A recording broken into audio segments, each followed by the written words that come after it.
What's up, y'all? Let's build and connect. You already know this is Jay Dizzle.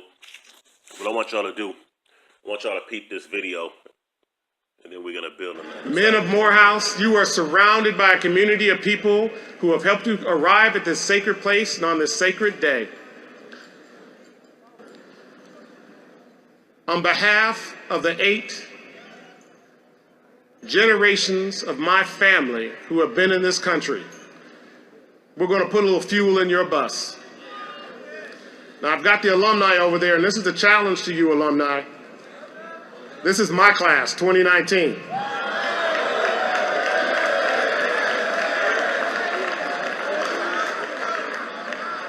And my family is making a grant to eliminate their student loans.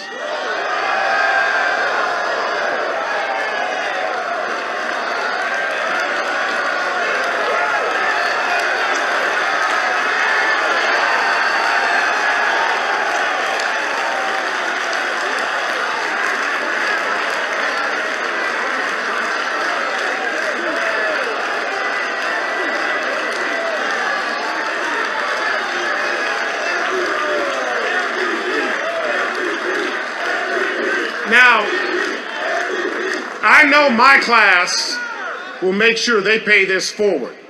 And I want my class to look at these alumnus, these beautiful Morehouse brothers, and let's make sure every class has the same opportunity going forward.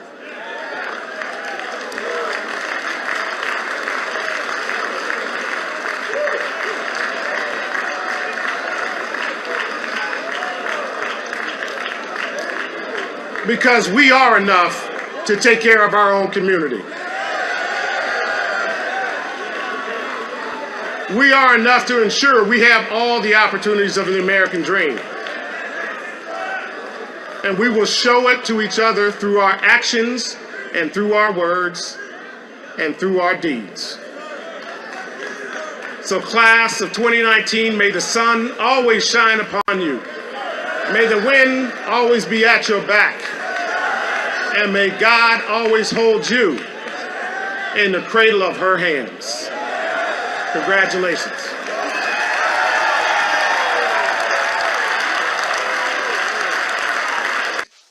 All right, y'all ready for this? All right, so this is probably going to make some of y'all mad. But that's good, though. That's a good thing. Because we got to identify who's really real and who's really on some bullshit. So let's just peek game on the situation real quick. First of all, you know what I'm saying, if you notice how happy and elated these students were that now they have to start off their post-graduate career with a debt. So coming from somebody who has about 40,000, probably about 37,000 now in student loan debts, you know what I'm saying, I can't help but to be happy for these youngsters that's going to be able to go into the world, go into their chosen careers, do whatever they're going to do, and not have a burden of probably around 100,000. I don't know how much Morehouse costs, but I'm pretty sure it's more than the college I went to. So let's just break this down real quick. Some of y'all Negroes actually are so selfish that you would almost rather this brother not pay off $40 million of debt for black people because you don't like the choice of woman who he married. Let me just go ahead and make this straight. I don't agree with his choice of marriage either. However, who he marries has nothing to do with me, has nothing to do with us. So if you're more interested in your personal antics, if you're more interested, if it means more to you than your personal feelings, than the contribution made to your people, to hundreds, maybe thousands of black students who no longer have the burden of student loan debt. There's something wrong with you. That means you're not truly about the advancement of our people. Because most of y'all go to work making change, chump change at your little job that you have to feed your family and do what you have to do. I understand it. But you want to act like that is more noble than a self-made billionaire who decided to give back to the community? And and you want to undermine those efforts because he married some white chick, who gives a damn? You know what I'm saying? Because by the logic that you're using, this house Negro could have easily went and did something else with that money that didn't benefit our people. And notice that he made an appeal to the alumni. Understand why he made an appeal to the alumni. Because in most white Ivy League colleges, a big portion of the support that the other generations and the future generations get comes from the alumni.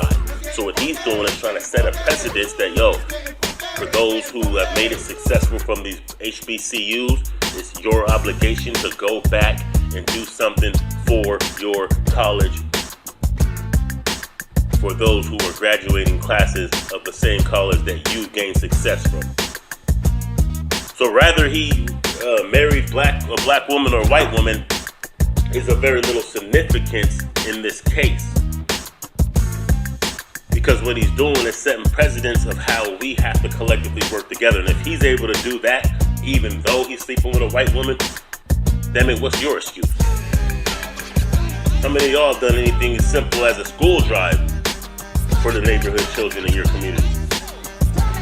How many of y'all have done anything as much as mentoring, things that don't even cost money to contribute to your community, but you want to belittle and downgrade and undermine a brother who just put $40 million up? And I'm hearing such corny ass excuses y'all Negroes are making. Oh, it's just a tax write-off, so it doesn't matter. Okay, why don't you make some type of financial contribution and then write it off as taxes if that's all it is? Cut it out. Y'all Negroes be salty over the stupidest shit. Talking about you're about black power, talking about you're about black growth and development in our communities. If you're truly about black growth and development and black power, then sometimes you have to put your petty differences, your petty personal things to the side and understand and recognize and respect something that is actually a contribution to this and future generations, if you really actually care. But I know what y'all really be doing is really trying to convince and impress each other of how revolutionary you are. You're so revolutionary that, I don't care if he gave $40 million because he has a white wife. Caught up on this superficial shit. Oh, Nate Parker married a white wife, so he couldn't tell an accurate story about Birth of a Nation, about Nat Turner. Come on, man. You guys are really ignorant with that shit. Yeah, as a black nationalist, yeah, we have certain opinions about who one marries. I understand that. But would you rather him be married to a black woman and not give any money back? Would that be more beneficial to your mental? Would that make you feel a little bit more better about what you ain't doing? Let's reverse the scenario, because it's only us that will complain about something that's supposed to benefit us. It's us who do this. I don't see other people do this. Robert De Niro, as long as I know, been married to a black woman.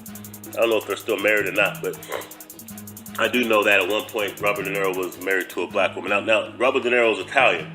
Now let's say Robert De Niro alleviated the student loans of 1,000 Italian kids, or did something for the Italian community. Do you think those Italians in that Italian community would be like, yeah, well, that don't matter because you're married to a black woman, so we don't want this gift and this contribution that you're making because you have a black wife, and when you die she's gonna get the money and all this other shit? You think other people are that superficial? No. Cut it out. So all y'all Negroes that's gonna have a problem with this video, go ahead and say what you gotta say, man. Identify yourself. Don't act like, you know, saying you ain't got nothing to say about it now, because y'all look foolish. Y'all non-contributing, always criticizing, mad about good things that start to go our way. Tell these kids, tell these graduates of Morehouse how much you don't like this dude, Robert F. Smith. Tell them how significant it is that his wife is white, and why that shouldn't matter, that now they don't have any debt when they go into the world to start their careers. Tell them that. Tell them that now that they shouldn't pay it forward, and they shouldn't take the wise words and the gesture of generosity because his wife is white. Tell them that. Because what y'all act like Here's the, as I wrap this up, here's the interesting thing that I see a lot of y'all sisters and brothers do when it comes to brothers who have white wives or white girlfriends or whatever. Y'all act like because they have a white wife or white girlfriend, somehow they can't have any contribution to the black community whatsoever because that white woman must be so powerful. Now, y'all the same ones that saying the black woman's God and the black woman is just so this and that. But then y'all act like, since this brother has a white wife, that white woman is so powerful that she's going to blind him from any obligations or duties to the community. And even if he makes one, it's not good enough because that white wife. But let's reverse this, though. Let's just reverse it, because what you're really doing is you're belittling the black woman indirectly.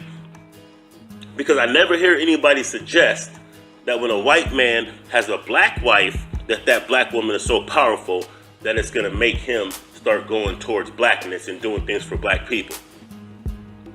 I've never heard an instance of a slave master who was having either consensual or raping black women. I've never heard of an instance of them being called anything less than a white racist bigot or having more sympathy towards black people because he's been in the black punani. But y'all want to act like a dude that's dicking down a white chick all of a sudden can't contribute to the community. So who is the most powerful creature on this planet? Is it the black woman or is it the white woman? Y'all need to cut that shit out. Anyway, you already know it's Straight Dizzle, Net or Cat. If you're watching this on YouTube, go ahead and subscribe, share, like, give me your comments, whatever it is. You know what I'm saying? But I'm going to go ahead and salute the brother. I don't have to agree with his choice of wife. I don't have to agree with what he ate today for breakfast. He might have ate a pork ham sandwich for all I give a fuck. It don't matter. I'm glad that there's going to be a class of black kids who don't have student loan debt, who can start their career, get their money, do some different things, and understand now their obligation to pay it forward. That's called progress. Deuces. The Institute for College Access and Success, about 65% of college seniors graduate with student loan debt, on average borrowing almost $29,000. For John Burns, that debt is more than $30,000. Attending the school was about legacy and continuing a tradition. His father graduated from the school in 1989. But today, instead of worrying, he can do what most graduates want to do, and that's focus on the future. I think professionally, I'll be able to make moves that I wouldn't normally have anticipated making.